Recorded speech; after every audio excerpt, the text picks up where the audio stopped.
November 23rd, 2013.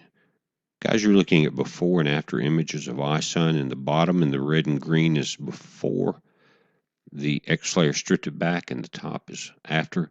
Remember, we were getting the dimensions as 250,000 kilometers in width of the outer coma. The inner coma at 37,282 or 60,000 kilometers. So I'm going to use their numbers and scale this. And look at this. 18,000 miles on the centerpiece, and the small piece behind it is 8,000 miles. If they don't like these numbers, they need to give us some new dimensions on the inner coma and the outer coma, even though that's been stripped back. Guys, the sun's increasing in intensity, and I'm going to point that out. But look at this. These are infrared images that came in on the 21st. And the left bottom is the way it came in. Then I turn down the brightness, and this is what we got. Notice on the right what they're saying on the 3D model. The flyby through the sun's atmosphere may cause iSun to break apart, but iSun may also become briefly visible in the broad daylight. Here I enlarged it. You see what they're saying? 4 days, 20 hours. That's as I started the video. This is infrared with the brightness turned down, looking at the center. This is the sun today. The big sunspot that's in the red on the right is the large one that we've watched.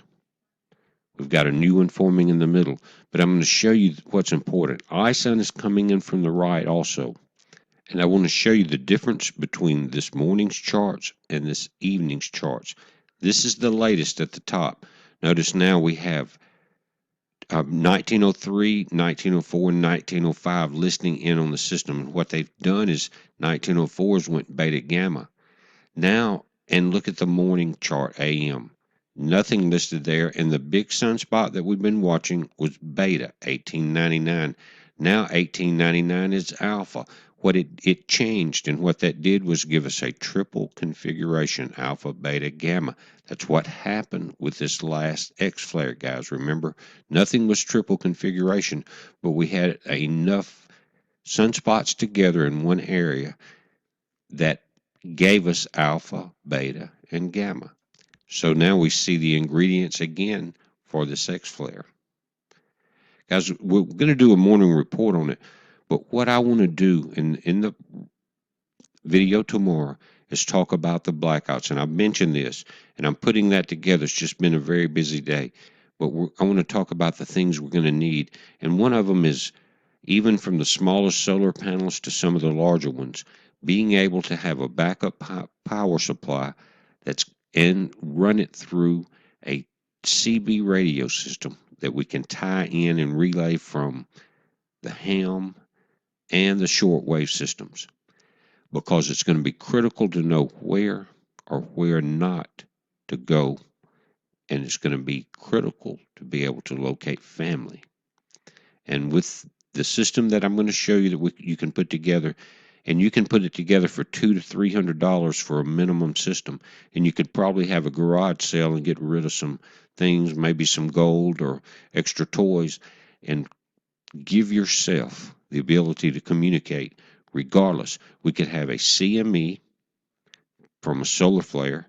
We could have an EMP from a piece of rock that breaks off a comet or an asteroid. Either way, we could have a power blackout. Now, I started a couple years ago with my wood-burning heater stove. That's going to be essential. You can cook and stay warm with it. Even if you don't have a blackout in the winter, you've seen ice storms knock out the power. It's time to start preparing. No one can say iSun is going to cause a blackout. But again, we have the necessary ingredients to bring all of this together. But again, for $200 or $300, you can put yourself together a communication system that we can relay across this country. I'll go into detail on that tomorrow. Heads up.